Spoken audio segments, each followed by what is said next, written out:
to another episode of the Draft Dynasty Podcast here on the Fans First Sports Network. My name is Jeremy Betz, and I'm joined, as always, by my good buddy Andrew Wilbar to break things down for you ahead of Week 3 of the NFL, Week 4 of college football. We've got a lot for you tonight. Playing a little game, finishing each other's sentences. Andrew, we've been doing this podcast and podcasting together for a few years now. We should be able to finish each other's sentences, right?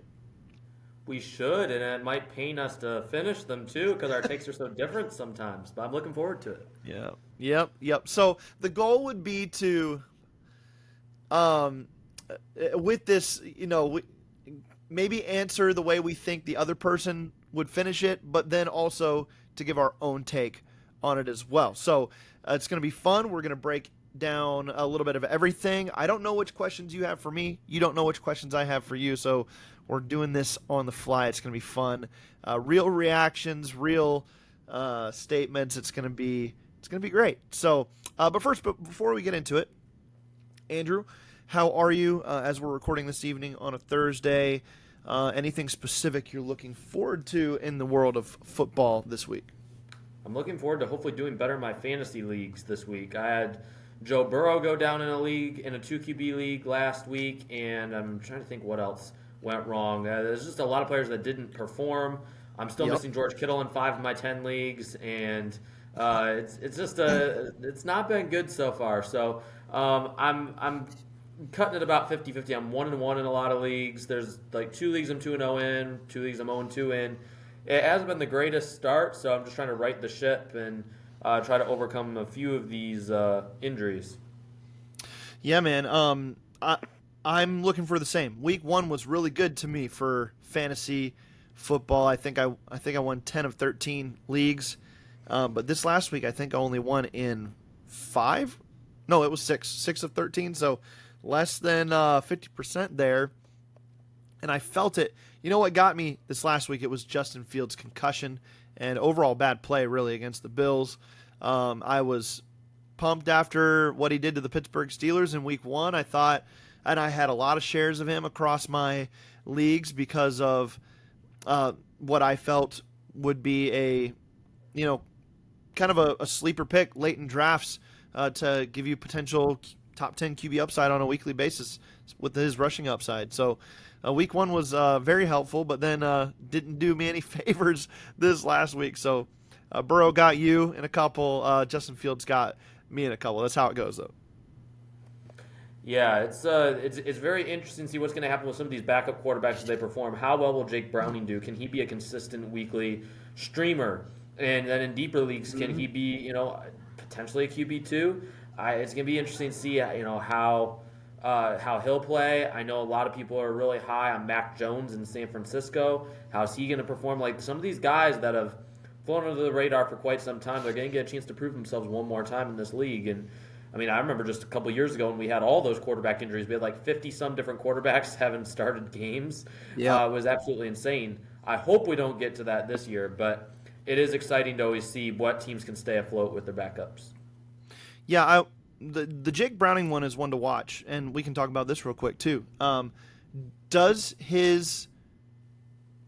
you think him being in the game instead of Joe Burrow, does that hurt Jamar Chase and T. Higgins enough to where you're like moving them down your weekly rankings, or does Chase kind of stay near the top as like a wide receiver 1 overall type player, or and T. Higgins, top 20 fantasy wide receiver most weeks is what you'd play him as, top 25, easily a wide receiver 2. Does this hurt their stock at all from like where you would have them ranked? Well, usually when the backup comes in, you always bump up the wide receiver 2 because they had more practice and more reps with the 2s and the 3s in the receiver room than they have the 1. But if the first game told us anything, Jamar Chase still 8, and I think that we know how dominant Chase is. If he stays healthy, I can't trust both receivers to go off each week. Honestly, like I've got T. Higgins in 1 or 2 leagues. I'm considering selling him if I can. in those leagues just because I don't think it's going to be dependable. There may be 1 week he'll go off for 150 yards and 2 scores, but he did that already with Joe Burrow and more consistently. There's not going to be as much consistency there without him. I feel like with Chase, you have that solid floor because he's going to garner so much, not just the attention of the defense, but he's going to garner so many targets based on the fact that they can't dedicate all their attention to him because of the other weapons like Higgins, like Chase Brown, like the tight ends they have. I was going to say I'm still very high on both Chases in the Bengals offense. So Chase Brown and Jamar Chase, keep those guys near the tops of your weekly rankings. I will for sure as well. Burrow's the only one of those quarterbacks really that's looking at an extended absence probably, so don't have to really be too concerned about Jaden Daniels or Brock Purdy really for how much their absences will impact the other fantasy performers on their rosters. So we can just kind of move on from that discussion then right into our topic. And Andrew, I'll open up the floor to you, man. What is the first sentence that you've got for me? I'm going to try to finish this one how you would. Throw it at me. I'm going to start with a very basic one, but one that I honestly don't know what you're going to say. So in week 3, the Kansas City Chiefs will. In week 3, the Kansas City Chiefs will get back on track against a team they should beat. Okay. Vanilla answer, but okay. Say what now? As a vanilla answer, I was expecting you to come up with, this Patrick Mahomes is, he's over the hill, and this team cannot win anymore. They're going to go 0-3, and they're going to put, okay, no. Yeah, no. I was looking up some stats, and there's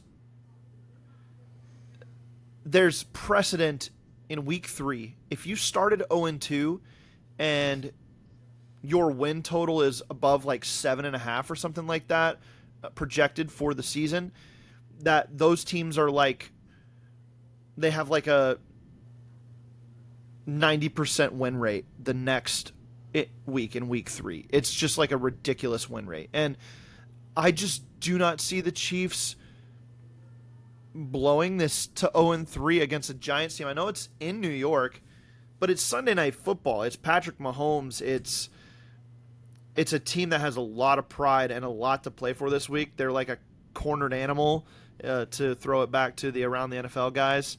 Cornered animal game here. And yeah, I know the Giants are 0-2 as well, but the Chiefs have expectations of a Super Bowl contender, one of the best teams in the NFL. The Giants do not. So this is absolutely a chance for them to get back on track, in my opinion. I just want to know where the refs have been the first 2 games. Everyone talking. I don't hear a whole lot of people talking about the refs. Yeah, yeah. No, they were helping out the. They've got a new favorite this year. It's the Eagles. That's what everybody's saying anyway. The same refs that were in the Super Bowl. Right. Exactly. Okay, so here's my first question for you. Let me pull up my questions. I totally forgot to do that just a minute ago. But I've got a couple doozies for you. We can just say what now? Talk about the refs. That's always good content. Yeah. Oh, the guys in the striped shirts. We always want to talk about those guys and blame our team's underperformances on those guys. I think that's the best way to cope in this world of the NFL. So I'm going to stick with something of a theme here from what you started for me. And here's my sentence. The best quarterback in the NFL right now is Patrick Mahomes. Patrick Mahomes? Why Patrick Mahomes? Andrew, why Patrick Mahomes? Because it's not, the best is not predicated on success in the moment. Who is performing at the highest level right now? I think you could say Justin Herbert is in that conversation. I think he's playing very high level football overall. I think Josh Allen is obviously up there. Lamar Jackson is still there in his own style of play. I think there's definitely several guys you can put in that discussion, but to me, it still comes down to who is the best. And really, without a whole lot to work with. I mean, let's not forget that Patrick Mahomes is missing his top 2 receivers. He's got Hollywood Brown and Tyquan Thornton, who has been a bust up to this point in his career. So he doesn't have a whole lot to work with, and he's still. I mean, the Chiefs have not been out of any game this year. They've been down to the wire. It's just they haven't been able to pull it off with the late game heroics that we've come to expect from Patrick Mahomes. But his abilities have not diminished at all. He is still just as capable as what he's ever been. I still think he is overall the best quarterback in the NFL. Which NFL quarterback leads the NFL in rushing right now? Oh, now you're putting me on the spot. It's Patrick Mahomes. Not Justin Fields, is it? It's Patrick Mahomes. That's Patrick crazy. Mahomes has 166 rushing yards through 2 games. He leads the NFL in rushing yards from the quarterback position. He's Jalen Hurts this year. I knew he had more than the past couple of years just by watching, but I hadn't looked up the numbers. That's insane. Yeah. So Patrick Mahomes is the most accomplished quarterback in the NFL right now, but he's not playing like the best quarterback in the NFL. Lamar Jackson and Josh Allen are the 2 guys I would pick. And if you're looking at like who carries their team more than Lamar Jackson and Josh Allen, and you can extend that conversation to Mahomes, like especially right now, who's carrying their team. But Lamar Jackson, his top receiver is Zay Flowers. I mean, and Mark Andrews is old and out of it. He's not playing well anymore.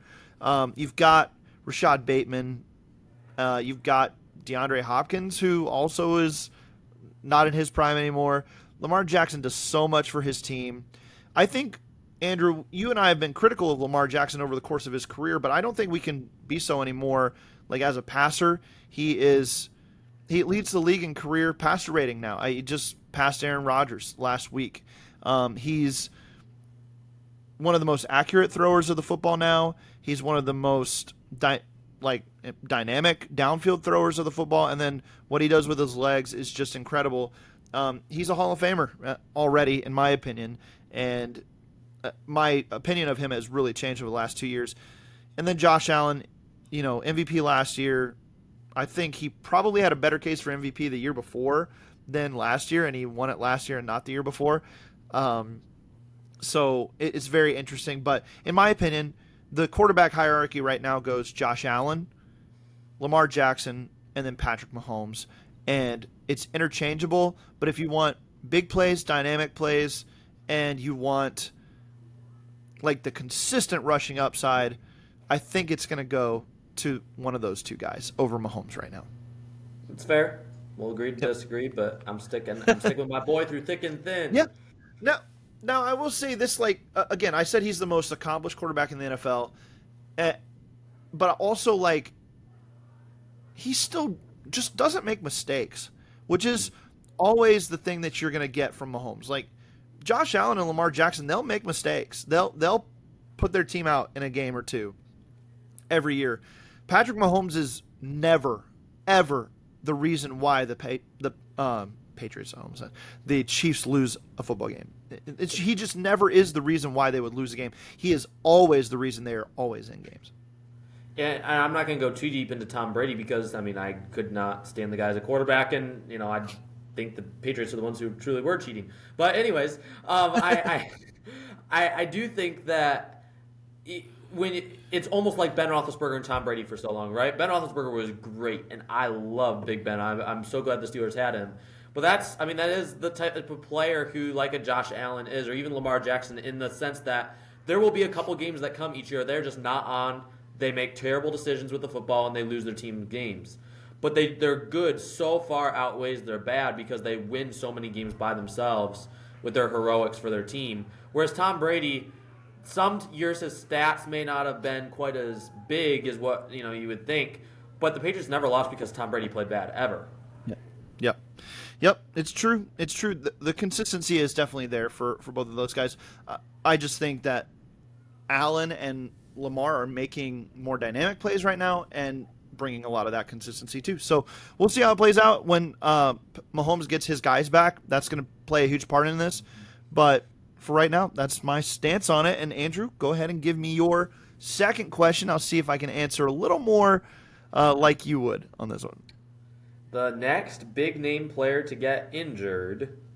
Oh, the next big name player to get injured. Okay, so I'm going to look Now, I didn't put a verb here, so you could totally change the verb and go a totally different direction and not give a certain player, or you can give a player. So you have some options here. Okay, so we've had a lot of conversations about this player. We were just talking about him actually a little bit. Maybe you think he's due. Is Lamar Jackson due for an injury, Andrew? Is that who you're thinking with this? I don't wish injuries on anyone, but man, it's like this guy had never. He should be the type of guy to get injured. He's not a thick-framed quarterback. He takes a beating every week, and somehow he still never gets hurt. So Lamar, I'm not wishing an injury on you or anything like that, but I would say that your luck would run out at some point. You would think. Yeah, he's just so shifty. He never takes big hits really outside the pocket. Now sometimes he will in the pocket, but he's just so dynamic in the open field. Here, kind of extending off of that, Jane Daniels is hurt now with I think it's a knee for him, or maybe an ankle. I can't remember which one. I think it's a knee for him, knee sprain for him. Do we get concerned about him with something like this because of the slider frame and whatnot, or is he kind of like he'll figure it out eventually? I just keep thinking about another Washington quarterback, when stuff like this happens. I know Washington fans do as well. I've seen a lot of chatter about it. It's like, oh man, I hope we don't have another RG3 situation here. This feels a little different, right, than maybe RG3 after his first year. Obviously, that was a devastating injury for him. Yeah, I would agree. RG3 was stupid with his body. Like, he did not take into account anything. I think Jaden Daniels has a better head on his shoulders. I think he's smarter than RG3. And I think he conditions better than RG3 did. This is a big reason why his RG3's career was so short. So I think that Jaden Daniels will take better care of his body. It's not, yes, the frame matters. It's nice to have a little bit more sturdiness, especially at the quarterback position. It's not so thin. But I think a bigger thing than anything is conditioning. Tom Brady was not a super big quarterback, but he conditioned his body super well and avoided hits, which was the part that I hated most about him. But he was very smart. I think Jaden Daniels has enough smarts to preserve his body, learn how to not take as many big hits, not being as reckless with the football. I think this is a very much a live and learn type situation for him. He's going to look at the history. I mean, he can hear the noise from the outside of all the fans chattering and everyone talking about the past history of Washington quarterbacks. So I don't think it'll get to his head, but I do think he's going to take some cautions and make sure his body's conditioned. He seems like that guy. Yep, I agree. I think he'll be fine. Last year, I was concerned about it going into his rookie season, and 6'4", 205, I think is what he weighed in at the combine. That to me was scary, but I think he plays very similar to Jackson when he's out in space, where he just knows how to avoid the big collision, and a lot of scouts were talking that up, including yourself. Coming out of college, like he knows how to protect his body, so I think he'll be fine. But yeah, okay, let's go ahead and take a break. When we come back, we will get to some more of these sentences that we are finishing for each other here on the Draft Dynasty Podcast. Don't go anywhere. We will be right back after this.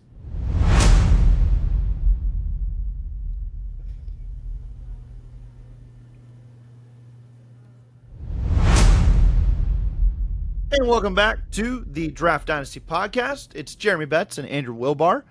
Late night on a Thursday, finished the Bills and Dolphins game before we hopped on to record, so bear with us if we sound a little groggy. It's late, man. It's late over here, but we're getting it done. We get this content out for you guys, and make sure you're following the Fans First Sports Network, Pro Football Insiders, and then Andrew and I both do work for the Steel Curtain Network as well. On the podcast side, as well as the written side at steelcurtainnetwork.com. So check all that out. But Andrew, we're going to finish some more sentences for each other here. I've got a sentence for you, and this one is right up your alley. It has to do a little bit with the college football landscape. And so my question to you specifically, or not question, I guess, my sentence is, the quarterback who will rise above the rest of the 2026 class is... Who will rise above the rest. In other words, at least the way I'm interpreting this is the one who will end up being the first quarterback taken. Yep, that's my take on it, because so many pundits before the season they liked Cade Klubnik, and so many liked Nussmeier, and a lot of people like Lenore Sellers, and then you still have the Arch Manning in the conversation. And does anybody else jump into that conversation, or is it one of those guys? There's been struggles across the board from everybody to this point, and does somebody come out of left field? So I've got a specific guy that I think probably gets there, but I'm asking you at this point, with some of the struggles we've seen so far early, does anybody kind of take that reign at some point here? Man, this is tough. Who do you believe in? To rise that far. If I'm throwing out a name, I'm not putting money on him to rise above the rest, but a guy who I think could, if he goes on a true Heisman run, would be John Mateer from Oklahoma. Yep. He could make that rise. I thought about mentioning Mendoza from Indiana as well, who's played respectably well so far this year. They've been kind of the best of so far a very underwhelming group compared to the expectation. So I'm not in love with this quarterback class as much as I thought I was going to be at this time. And I still think that if Sellers can get anything going in the positive direction second half of the year, I think he still has the upper hand because of the upside. We always see the guys with the upside and the talent and the arm get pushed up, for good reason. So if I had to bet on it, I'm still saying Sellers. That's what my gut tells me. But if he continues to struggle, I wouldn't rule out John Mateer. He's got the moxie, he's got the swagger. Even though he doesn't have the frame, I think he's going to be liked by a lot of scouts. Okay, so that was your answer. What do you think my answer would have been to that question, or to that, or what do you think? How do you think I would have finished that sentence? I thought you were going to maybe say Mendoza.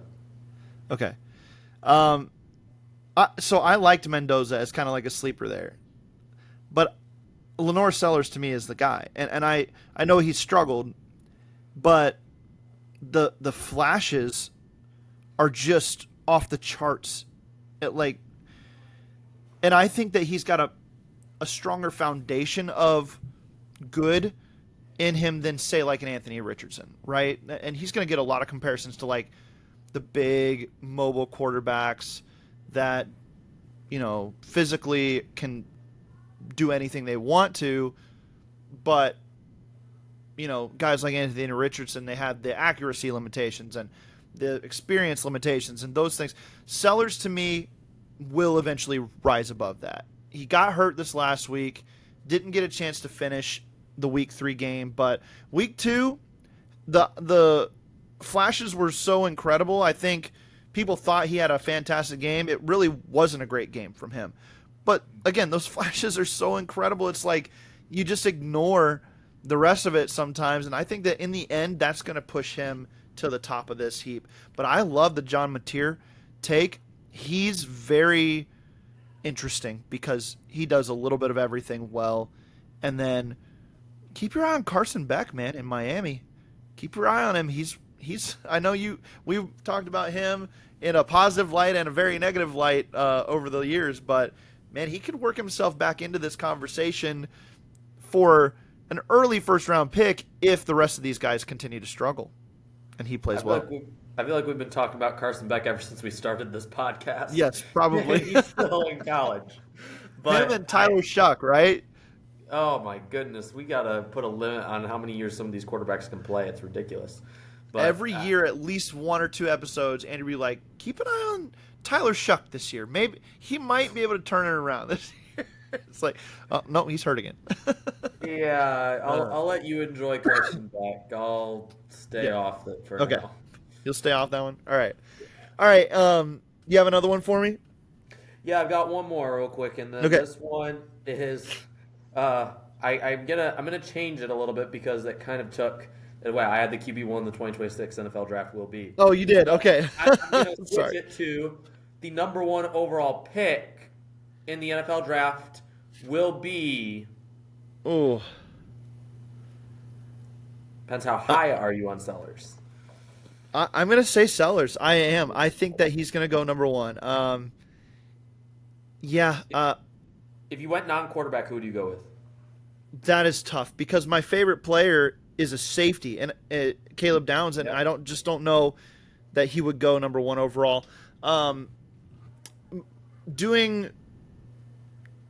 Trying to start doing some work on like the edge rush group because that would be the other one, right? Where you're like somebody could come out of the pile here.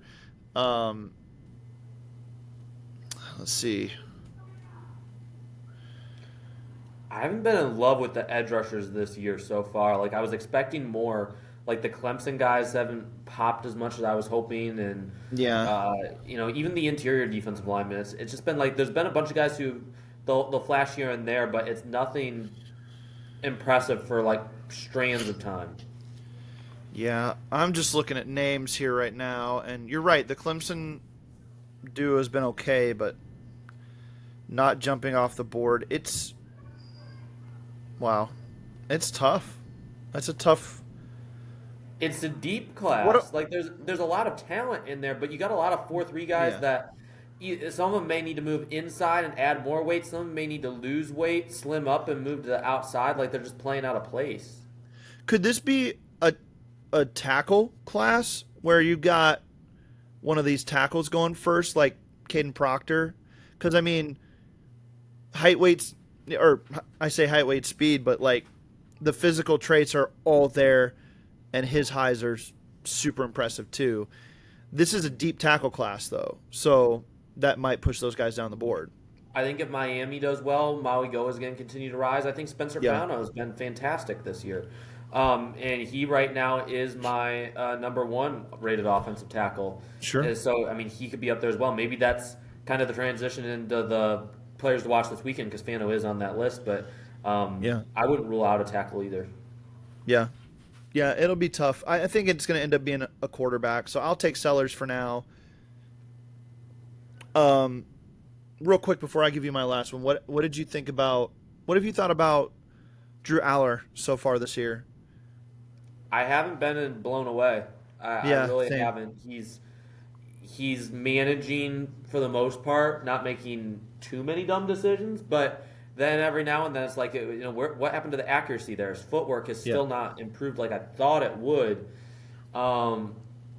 Talent's still there, but I feel very much like I did about Justin Herbert coming out, and that's why I was so low on Herbert. Just couldn't get a great feel for what he looks like as a pro. Yep. All right. My last statement here, my last sentence for you to finish for me, and we'll go quick here. The Chicago Bears' biggest issue right now is The fans, no. I'm gonna say Caleb Williams. I'm just gonna come out and say it. Okay. He's got no excuses at this point. He has not been a clutch quarterback. okay.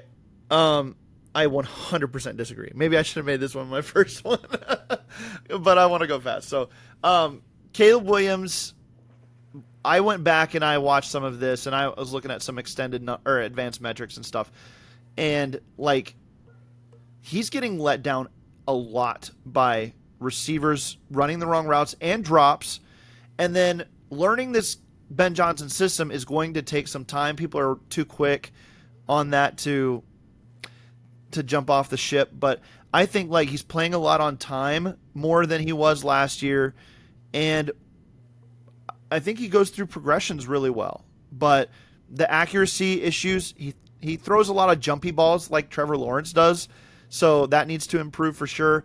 But I think right now it's just cohesion and reps. They just need more of it on the offensive side of the ball, and the defense is not good. They're just not going to win a lot of games on defense this year, especially if their guys can't stay healthy. So I think Caleb Williams is not the biggest issue, and that's kind of where I was getting at because I figured you'd go Caleb Williams and I'm going to go, I think it's more settling into the schematics and taking your time to get into this Ben Johnson system a little bit more heavily. I think we need to revisit this one after week 3, and we'll rediscuss where things are at with the Bears. Maybe open the show with that. We could, because this one's a fun one. Yeah. Bears at home against Dallas. The Dallas defense isn't great. This is a good like bar set, right, for Caleb Williams, and see what he can do this week. That'd be fun. All right, give me your couple players or games to watch for college football this week. It's starting at noon this week. You got Texas Tech and Utah, 17 versus 16. Texas Tech's actually got a pretty solid defensive line, but I'm going all in on these Utah tackles. Spencer Fano is getting a lot of the, I guess I'd say he's getting more attention than most people, but I wouldn't rule out Caleb Lomu as well, who's on the opposite side. He's the left tackle in this offense. And he's played really well this year as well. So I know Mel Kiper's been mentioning him as a riser. And he has played really well, consistent football. So keep an eye on them. And then in the Auburn-Oklahoma matchup, everyone's mentioning Mateer, but I really want to go to the opposite side of the ball, go edge rusher Keldrick Falk from Auburn. Let's see what he can do. Can he pop? The other guy I forgot to mention for Texas Tech in that game, David Bailey. He's the other edge rusher I wanted to mention. 6'3", 250. He's got 2.5 sacks this year already, showing a little bit of juice off the edge. Let's see how high his stock can rise. Could be a day 2 pick. I like it. Good stuff. I'm going to give a couple fantasy sleeper starts here this week, especially like 2 quarterback leagues, starting with the quarterback position. Michael Penix Jr. at Carolina. It's a great matchup. Penix coming off a bit of a downer game against the Vikings, but I think he rebounds in a big way. All his weapons are healthy again this week, and I would expect a multi-touchdown performance from Michael Penix Jr., so get him in your Superflex lineups there at quarterback. At running back, I'm going to go with our boy Jaylen Warren against a bad Patriots linebacker group right now. They're missing a lot of tackles.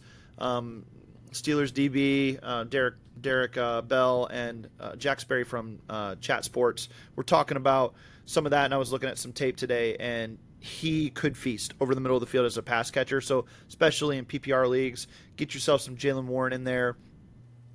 At wide receiver, I was looking across the landscape, and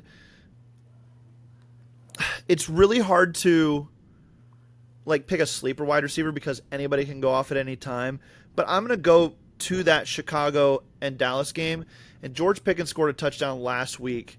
And I think George Pickens is going to have a monster game against the non-Jalen Johnson corner, Tyreek Stevenson, in Chicago. That game's going to be fireworks. Get me some George Pickens in my lineup this week as a potential top 10 player. And then last position here, tight end.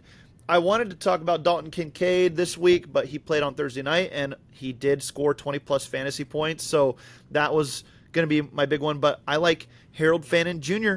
against Green Bay. Your boy, Andrew, I think that Joe Flacco's going to be looking to dump the ball off quickly with this Packers pass rush coming at him. So give me the outlet receiver for Joe Flacco. Hopefully Joe Flacco survives this game against Micah Parsons. Good grief. That's going to do it for this episode of the Draft Dynasty Podcast. Andrew, any final things you want to get off your chest before we get out of here? I don't. I'm looking forward to talking more Caleb Williams next week. We'll do it. See you then, everybody. You know how we say it out. Keep drafting, everybody.